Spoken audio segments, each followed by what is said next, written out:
ketika di luar Pak Simon banyak terjadi marak-maraknya penambangan ilegal yang berdampak pada pencemaran lingkungan serta berdampak pada masyarakat seperti polusi. Nah, dari PT EKU sendiri Pak Simon dan PT KNN, bagaimana pihak perusahaan ini menjaga sterilnya lingkungan di masyarakat agar tidak terjadi pencemaran pada saat beraktivitas begitu Pak?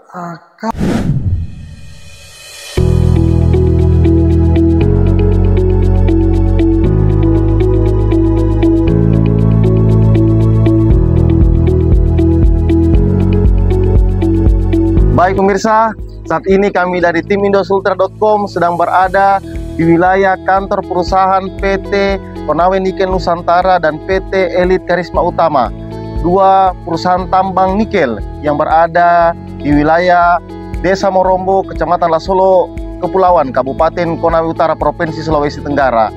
Kehadiran kami dari tim Indosultra untuk memantau aktivitas kegiatan dua perusahaan tambang nikel ini, di mana perusahaan ini telah banyak menyalurkan program-program masyarakat yang bermanfaat untuk masyarakat seperti bantuan BUMDes, bantuan para nelayan, dan bantuan-bantuan lainnya. Nah, untuk lebih lengkap, kami dari tim Indosultra.com sudah terhubung dengan Bapak siapa Pak? Simon. Bapak Simon selaku HRD di PT KNN dan PT EKU yang sedang beroperasi di wilayah Kabupaten Konawe Utara ini. Selamat sore Pak Simon. Selamat sore. Iya Pak Simon, kami dari tim Indosultra ingin berbincang sedikit tentang profil PT KNN dan PT EKU. Nah Pak Simon, kalau untuk dua perusahaan tambang ini, pekerjanya ini sudah berapa jumlah pekerja yang ada di sini sekarang?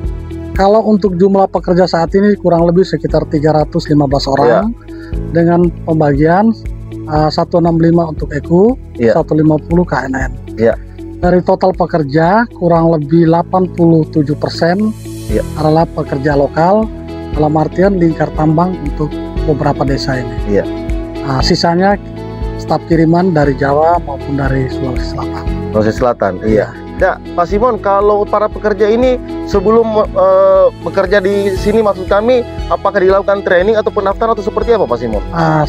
Sistemnya kami, mereka pada umumnya non-skill, kami melalui desa. Dalam artian, setiap kami merekrut pekerja non-skill, kami minta dari desa, berdasarkan KTP mereka, tempat tinggal mereka, nanti dari desa di sekitar itu dia akan mengirim kepada kami. Nanti dari sini kami akan melatih, mendidik mereka. Bahkan dari pekerja non-skill ini sudah 10% dari mereka itu sudah mengenakan helm putih jadi pengawas. Ya baik. Nah kalau untuk upah jasa para karyawan ini sistem apa digunakan? Apakah UMR atau UMK atau seperti apa Pak Simon? Kalau untuk penggajian kami standarnya UMK Kabupaten Konawe Utara, ditambah tunjangan plus lembur, mengikuti regulasi yang dikeluarkan. Nah kalau untuk fasilitas tempat tinggal dan makan, apakah ditanggung perusahaan atau mandiri nih Pak Simon? Untuk fasilitas semua dari perusahaan. Jadi pekerja itu datang hanya siap bekerja. Siap bekerja, ya. Siap. Nah Pak Simon, kalau untuk wilayah PT KNN dan PT EKU ini, luas iupnya ini berapa? Dan sejak kapan beraktivitas di wilayah Kabupaten Konawe Utara?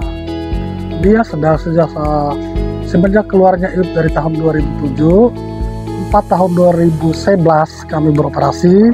Setelah itu di tahun 2012 akhir muncul permen yang menghentikan ekspor, kami sempat break. Nanti di tahun 2016 sampai 2017 itu melalui JBS yang melakukan penambangan. Setelah itu diambil alih lagi oleh PT EKU KNN mulai tahun 2019. 2019, iya. Maka kami beraktif kembali untuk kegiatan di sini. Oke, itu tadi yang masalah karyawan dan luasan iup perusahaan ini. Nah, Pak Simon, kalau untuk kegiatan program pemberdayaan masyarakat sendiri yang sedang diprogramkan, yang gencar diprogramkan oleh PT KNN dan PT EKU ini, bantuan-bantuan apa saja yang sudah diprogramkan dan yang telah disalurkan? Bisa mungkin dijelaskan Pak Simon? Untuk PPM sendiri ada beberapa jenis program yang sudah disalurkan.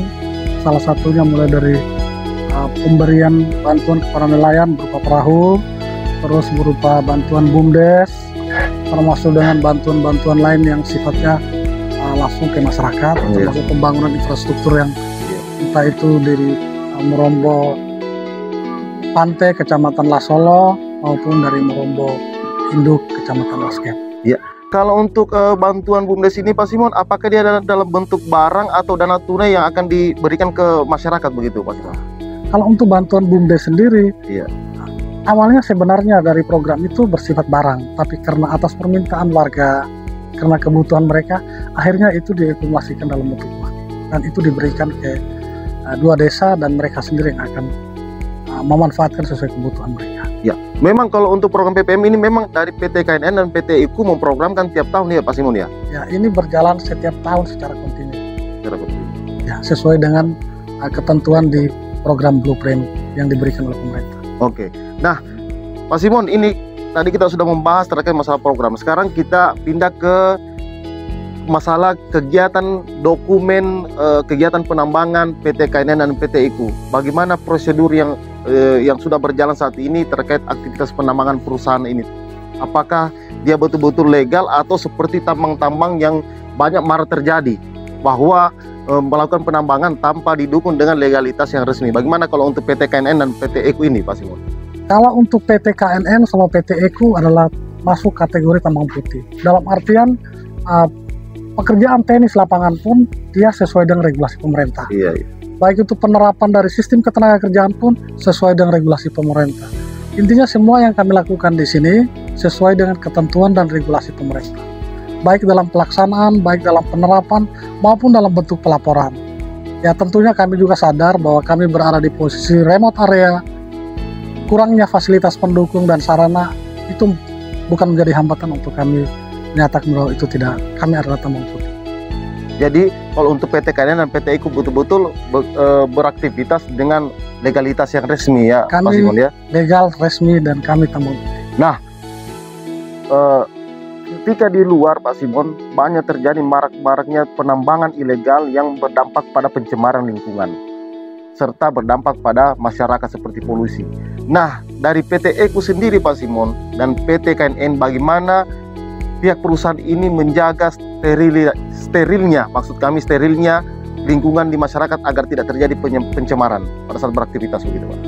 Kalau untuk hal seperti itu yang jelas kami mengikuti norma-norma kaidah tambang sesuai dengan kaidah tambang yang bersahabat, ramah lingkungan, maupun sesuai dengan ketentuan yang diberikan oleh pemerintah.